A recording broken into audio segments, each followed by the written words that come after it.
Nasi goreng yang dulu pernah ada di Ludoyo dan vakum beberapa tahun sekarang terbit lagi bolo. Nasi goreng Jakarta iki mbiyen tau buka neng kulone Bank BRI Ludoyo bolo. Tapi terus tutup terus akhirnya saiki buka neng ngarepe Bank BRI Ludoyo rodok kulone. Lah ya jenenge waduh men nasi goreng Jakarta peh. Waduh iki mbiyen iki dadi sego goreng andalanku bolo.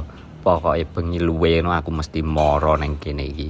Lek menurutku rasane iki pas enek legine, asine ya krasa, pokoke sewedep pokoke. Untuk porsinya pas. Ora kokean ya ora ketitikan bolo. Sing biyen langganan neng nasi goreng Jakarta mesti ngerti. Ciri khas rasane nasi goreng Jakarta bolo. Tempat makane neng kene iki ya enak tur nyaman. Uwombo ngono lho bolo, lega ngono panggone iki mangane. Piye, wis tau rene apa urung awakmu?